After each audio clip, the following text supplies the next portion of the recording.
Ladies before gentlemen. No, that's fine. You can start with that one. When did you find out about Sean, and what was your reaction to the length of time that he's going to be out? It's no reaction.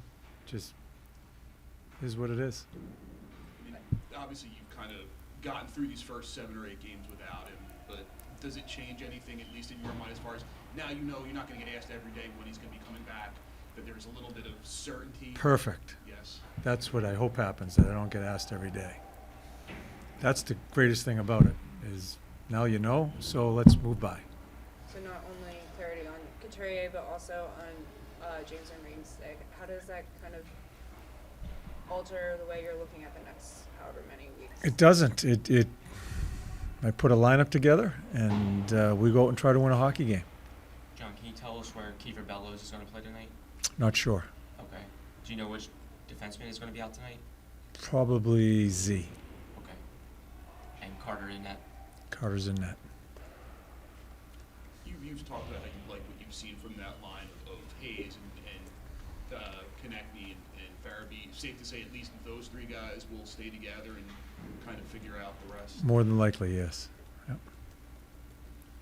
John, I remember earlier in the season you said you're so focused on your team you weren't looking at Jersey in the opener. Now that we're a little further in, are you looking at other teams, and what do you think of the Hurricanes? I don't. You can ask me that in Game 70, and listen, we have information on the other team. The coaches have it. I know Carolina. I'll know all the teams. I'll have the information, but the information, not much of it gets to the players. Only bits and pieces that we think are that important.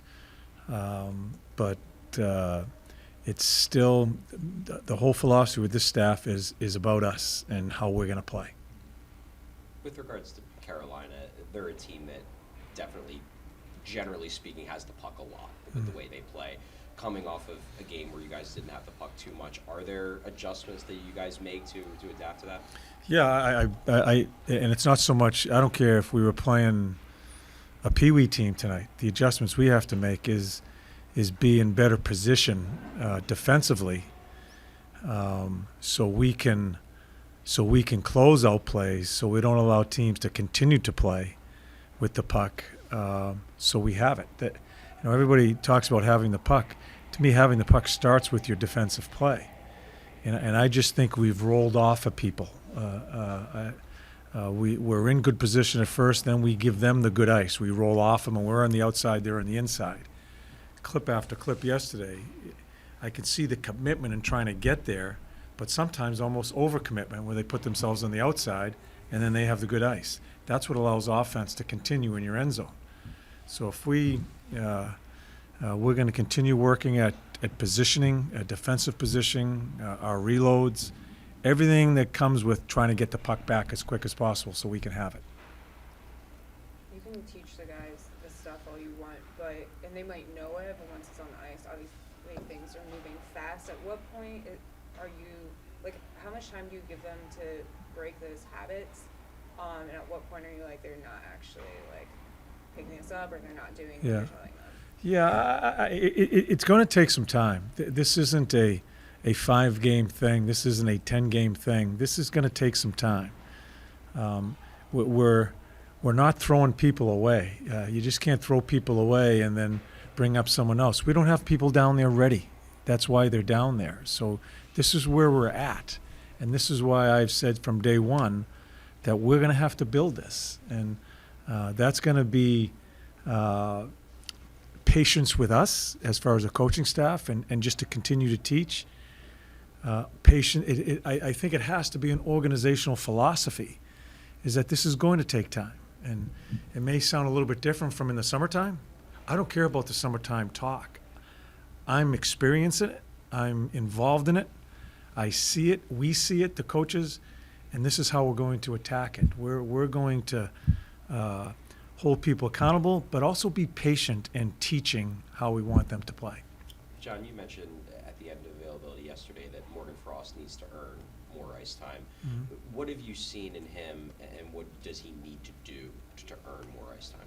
Yeah, when you have a guy with a team that is looking for skill, and a guy that is supposed to be skilled, I want to see more plays from him because there are plays there. But until that comes, I want to see better play away from the puck from him. I just, we started off, I think 2 goals was the first game. Yeah. Yeah. But this is a, and we still have to be patient with him too. I'm not sure how many games he's played in the league, but I don't think he totally understands that there's other parts to the game. When an offensive guy, I guess you can consider him an offensive guy, at least that's what's been told to me. When things aren't going well there, then work at the other parts of the game. That's what I want to see out of him. Have I seen it consistently? No. But that's what I need to see out of him because I think that helps build his foundation, and then it allows him to play. Maybe, as you talked about your first question, maybe we'll have the puck more if he works at that. And it all goes hand in hand there.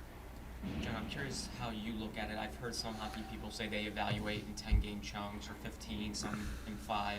I know you're a day-to-day guy right now, but do you feel like this is a chance maybe to punctuate your month of October? This is the final game in this month for you guys. Yeah, like we keep track of our, we have our numbers, our scoring chances for and against, and a lot of different things. We go in 5-game segments and 10-game segments.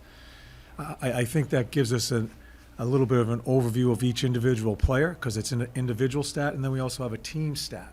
So I'm always looking at that, not so much in the, I guess, the analytic world. It's kind of our analytic.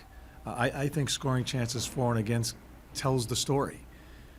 If you're looking at them correctly, I don't want to get too deep in it, but so that's what we kind of how we go about it, and you can kind of see where the player's at that way. So we're always the 5 and 10s, and you keep on going.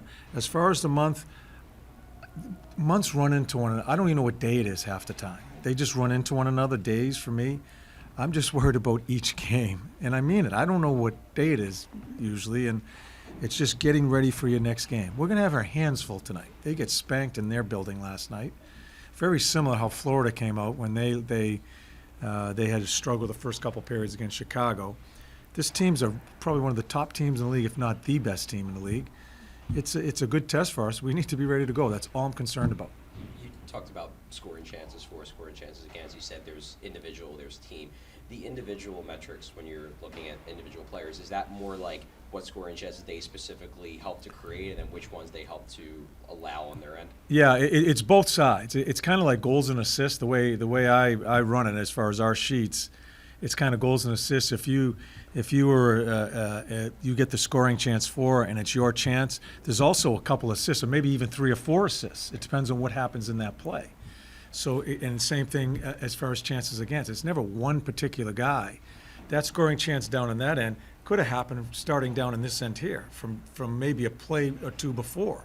So we kind of, and what it does, it gives you a look at where how you're playing. And then when you get to the team stuff, are they coming off the rush? Are they coming off of coverages? Are they coming off of D-zone turnovers? Both offensively, both for and against. And I think it gives you a really good feel of where your team's at. So that's kind of how we go about it. It gives me a really clear picture of how we're playing, and individually and as a team. One or two more. Okay, thanks. Okay, thanks guys. Appreciate it.